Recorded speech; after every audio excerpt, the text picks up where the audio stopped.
Hey guys, welcome to Rust Rescue. My name is Vince. And I'm Leanne. On this show, we're going to teach you how to find a classic car that's a total rust bucket, like this baby here, and fix it up on your own in your own garage for very little money. You can take it to your local car show or just enjoy it on a Sunday drive. Nothing fancy, but give you a project to have fun with. When we come back, we're going to show you our latest project that we got from Carolina Bond Finds up in Asheboro, North Carolina. We'll see you in a minute. This segment brought to you by, for service and integrity since 1976, it's the National Parts Depot. Visit online, npdlink.com. Order today. For all your radio and communication needs, go to racingelectronics.com. We use Quantum Towing for all our towing needs. Call 980-328-4160. Iron Thunder Saloon. Find out why it's become the locals' favorite.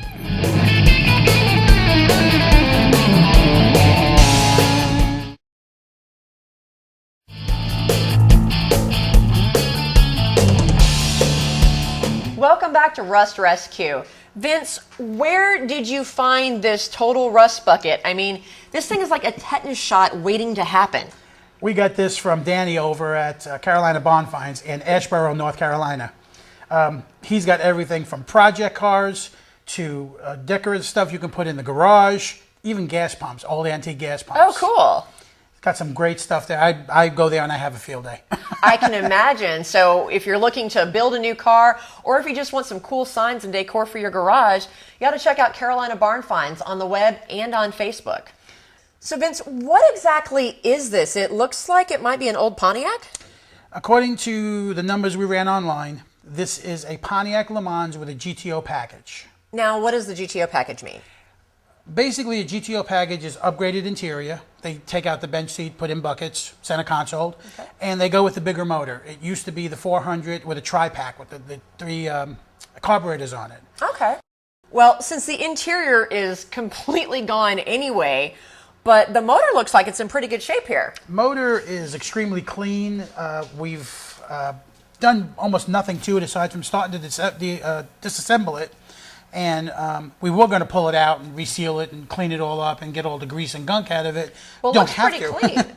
Yeah, it's real. These heads look really clean. I took a look at some of the valve stems. They look good, so we don't have to do a valve job on it, which is pretty good. Timing chain even looks brand new. Somebody's rebuilt this motor before we got it. Now, does it run? Oh, it runs. It runs better than my car outside. That's always something when you're starting with a project car. Before you completely tear it apart, check and see if it actually runs, because that's going to make a big difference in what you have to do to the car and how much money you're going to have to spend. Make sure it runs, make sure it doesn't smoke, and make sure it doesn't leak. Those are the three main things. So once you've determined that the motor's in good shape, what's the first thing that you want to do in starting a project like this, Vince? Well, like what we did, we took the front nose off the car. Which is, obviously. Yeah, that's a little bit in-depth in its own because everything's rusted, rotted, frozen. I bet that was a lot of fun. You had to get out the big giant pry bar to break loose some of the bolts. I got to use the hammer. Oh, the hammer. I like my hammer. Make sure you have a good hammer. Yes. Good thing to have is a bolt cutter. It's a little tool that just cuts through the nuts and bolts because you're not going to be able to save them. There's no way. No, definitely there's not much salvageable in here other than the motor. Once you get it down to that point, you'll be able to see the different rots and rusts and all that stuff that's on the car. And some of the fun stuff we found in the corner there. Yeah, it looks like a colony of animals of some sort have made a nest here in the suspension components. I think you dislodged the local ecology when you rescued this car. I'm afraid like a beaver is going to come out of there when I chisel that thing up. But once we get that apart, I mean, and I'm going to try to duct tape the tires. You think? I mean, we should be able to fix those, no? Yeah, we might be able to reuse those. But once we get all that together, yeah. We have a lot of rust that we've got to figure out how to fix. Luckily, a lot of this is surface rust. It's not all the way down in the cowl. It's just the top part of it, but we do have a little bit of rust around the windshield that has to be fixed. Otherwise, that's not going to seal. We have our work cut out for us. I would like to at least take off the drum brakes that are in the front of this car and go disc. They do have kits for that. Again, we'll show more of that at a That'd be a later good episode. upgrade. Yeah. Make the car a little bit safer. It'll be a little safer. I've got to pretty much paint everything. What I like to do is I usually will pull the motor, paint the motor, put it back in. We don't have to do that with this, being that we have all this room. But definitely paint the motor, go with the Pontiac blue it's supposed to be. Great. And then just get in there with some scrub brushes, some wire brushes, some turpentine, clean the frame down and give it a good coat of paint. This way, when people look at this car, when you have the hood open at car shows, it looks like at least it's clean all the way under. No one's going to crawl under your car. Well, sounds like we've got a lot of work to do, a lot of elbow grease, so why don't we get to it? Let's go. Now, we've already stripped out the entire interior of this car. And as you can see, these old interiors, they have some really nasty stuff in here. So we recommend that anytime you're working on these old cars that you wear one of these little dust masks, because you don't want to be inhaling all of that probably cancer-causing stuff or any of the dust. You should also wear protective gloves because, as we said, this thing is a tetanus shot waiting to happen, and you always want to be safe. Now, I think Vince is inside checking out the floor pans and seeing how much of that rust we're going to need to cut out. So let's see what he's doing. As you can see, we had our floorboard all cut out. We were able to cut it out down to the good metal, like we had mentioned earlier. We did find out that the kick pan has to be basically redone. We've got a little bit of rot somewhere in that area over there. When you're cutting this out, you got to be careful not to cut your braces. You've got a brace here and a brace here. We cut it just before the brace, which also helps us out with our mounts for the seat. We don't have to worry about retreading any mounts here. What we're going to do is let's drill out the holes that we're going to use to weld the floorboard in, resize the floorboard, cut it, and get it welded in. Let's get going.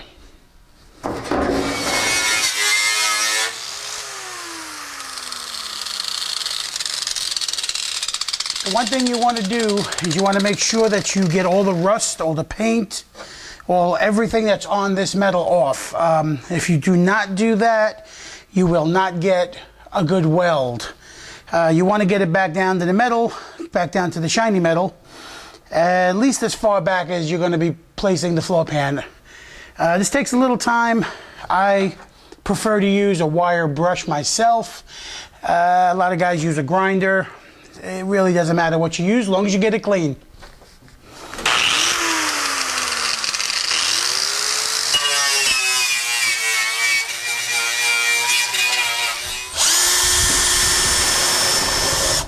All right, got the floorboard all cut out. We cleaned up the metal with the wire brush, and what we did is we cut the floor pan to fit.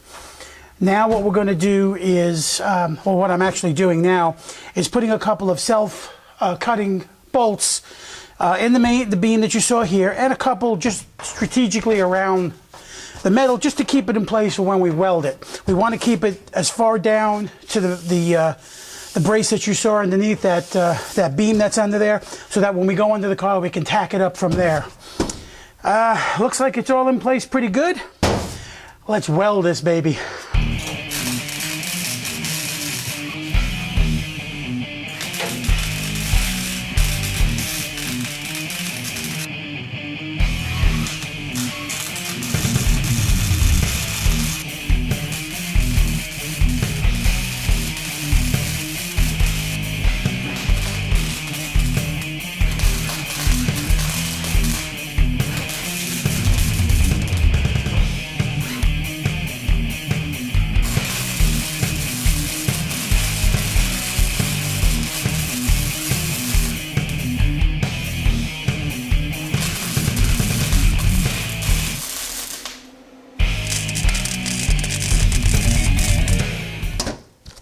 All right, like we said earlier, we were going to only change the one floor pan in this car. As you can see, we found a little bit of rust in here on the toe pan, so we're going to basically try and patch that. I'm not thinking it's going to work very well, but if worse comes to worse, we'll replace the whole toe and kick pan with another piece and then attach it to this. That's why we didn't actually weld all that in. So let's cut that out and see how that works.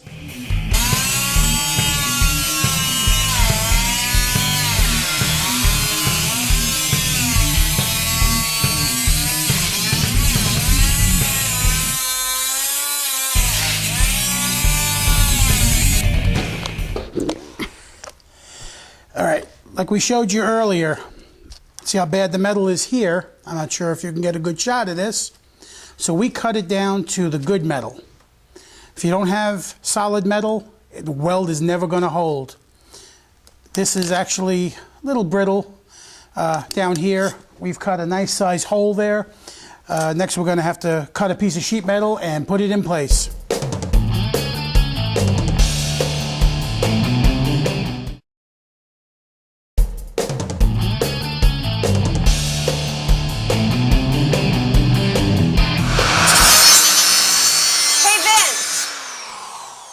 What are you working on back here? Well, we decided to try to cut some of this old metal off. I just made the last cut, and I found some real fun stuff. Oh, lovely. Look at that. Wow, that rust has gone all the way through here. Are we going to be able to salvage this piece? Yeah, we can actually make a piece out of here. I'm going to try to find out if anybody makes this yet. If not, we'll build it. We'll just bend some metal, bend some pipe, whatever we need. This is actually a standard problem that these cars have. The second they come off the showroom floor back in the 70s, water started seeping into there. Nice, good seals. I tell you, it's just the wonders that these cars actually are still around. What else are we going to need to do back here? It looks like the trunk is a little scary looking as well. Yeah, that trunk is actually pretty much done. What we're going to have to do here is drop the gas tank, get that out of the way, find all the welds on the beams that are under there, which once we find them, we grind them down, pop out this trunk panel and put a new trunk panel in. But you do not want to cut the beams on this. If you cut those beams, the gas tank won't go back in. That would be a problem. Yeah, and I've seen people do that. I've actually gotten calls where people have said the gentleman cut completely through the trunk pan and through all the beams, and the gas tank fell out, and I can't figure out how to put it in now. Great. It's fixable, but it's probably 3 or 4 weeks worth of work to redo the beam work and all that stuff. It's just unnecessary work. On this car, I can see it. Right, because it's rusted through, we can actually see where those beams are. So we've got the beams. I'm hoping the beams are okay on this one. Once we get that done, you want to check your gas tank out while you have it out. Make sure that there's no rust or sediment in the gas tank too. I mean, you got to realize this car's been sitting with gas in it for 10 years. Ugh. So that gas is probably like varnish. Yeah, how do you get rid of that gas and dispose of it safely, or are we probably just going to have to get a whole new gas tank and dispose of the whole thing? We probably either have to get a whole new gas tank, or there are certain radiator companies that can boil the tank out, and they do a glass lining on it. I would say it's probably cheaper just to buy a new gas tank. Okay. It sounded like it. Yeah, it's a nice thing to do if you want to keep everything original. There are some people that go overboard. They really want everything original. That's not what we're about here. No.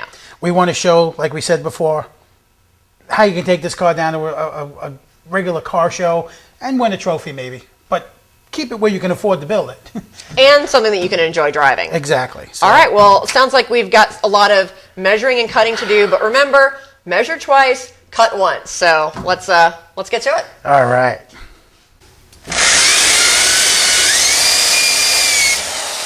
All right, guys, welcome back. We've got the trunk pan completely cut out of this car, saving all of the beams to make sure we didn't cut those. Right now, what we're going to do is we're going to fabricate a nice flat bottom trunk with this car. You can go to places like Year One NPD, probably Jegs probably has it too, and get pre-made trunk pans that'll go in with a little bit of cutting. I like flat because we're going to be doing a pretty extensive audio system in this car, and it's going to need a little less of all those nooks and crannies that you see there. Once we get that all fabricated, we're going to weld it in. So first thing we have to do before all that is clean up all the edges where we're going to be doing the welding so that we have a clean metal to go with the metal on the trunk pan that we're building. Once we get that all done, we'll weld the trunk pan in and take it from there. Let's get to it.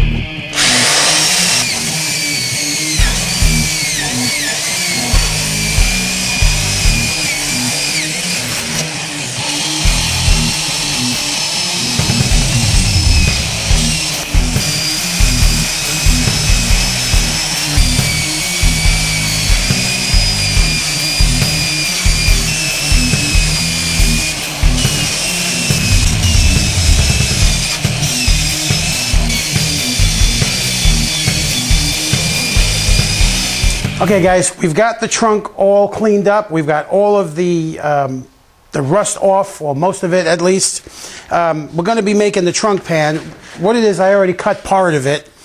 The best thing I can suggest to do is get yourself some oak tag, or I guess whatever you guys call this. Make a pattern of it. Go on all the different angles. Lay this over your tin and just trace it up, and then using tin snips, just cut it right out. We'll put that aside for now. This is the final product.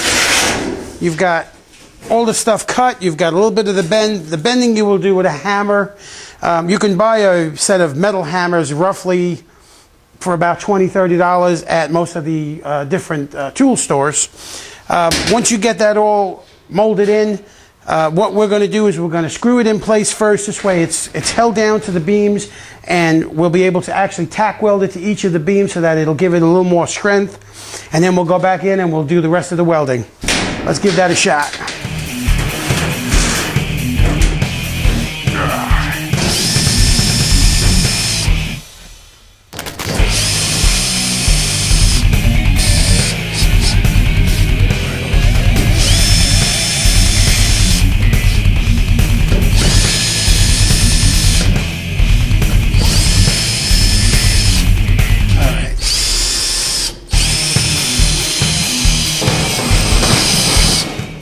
All right, once you get all of the screws in, we're going to go underneath the car and we're going to mark off the lines on each side of the beams. Then what you do is you take out your screws again. That's why you don't put too many of them in. And we're going to mark right next to each of them so that when we can make the drill holes to weld in the actual trunk pan onto the beams themselves. Unless you make those holes, you're pretty much going to be drilling into midair. Sometimes you'll make all kinds of holes in it that you don't really need.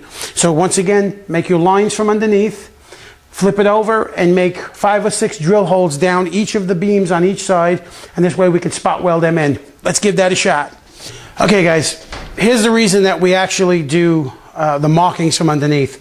This is the underside where we marked it. Now you can, as you can see, we know exactly where the beams are.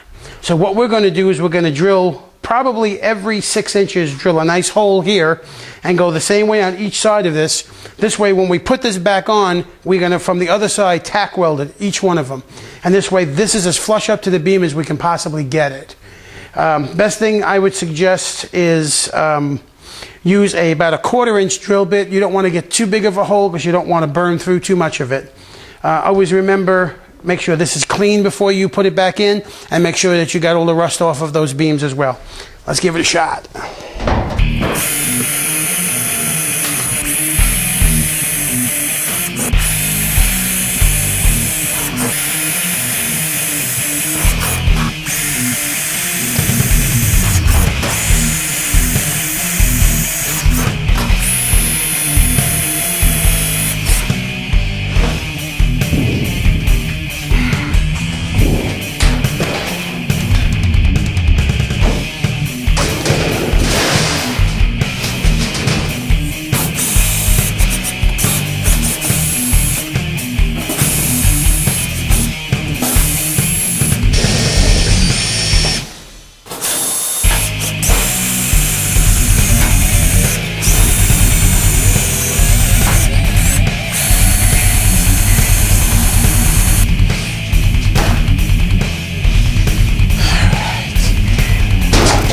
Okay, we've got the trunk pan laid in. As you can see, all the holes line up with the beams underneath. Now what we're going to do is tack it in place. Always remember, tack from the center of the pan out. This way, if you need to bend it a little bit, if you need to get it closer, you can do that. If you tack from the outside in, What'll happen is it'll work like a sling. Once you get it to the center, if they're not lined up right way, it's going to be a lot harder to bend that piece in. Let's give this thing tacked in.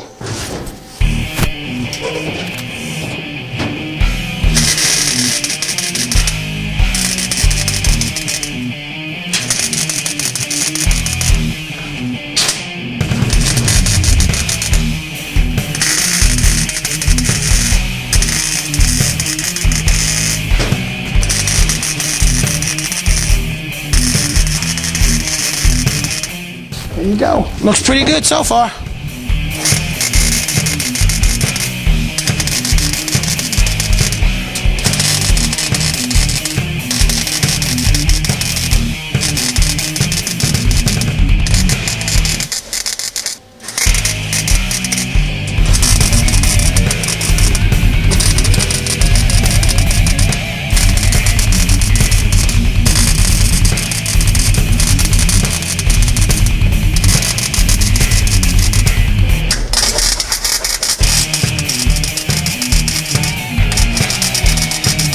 Okay, as you can see, trunk's pretty solid. We have to finish welding it in. What we're going to do in the back here, as opposed to trying to go with the contour of the trunk line that's there now, we're just going to go with a complete slope up, and it's going to go right up that way and back towards the back seat. We may do a back seat delete on this car. We're not really sure. This way we'll get rid of all the excess stuff that we're never going to use, and maybe do a little bit of design work inside into the back trunk here. Back here will be where most of the audio components are going to go once we get them all figured out. But in the meantime, we'll get that all welded in and all ready to go.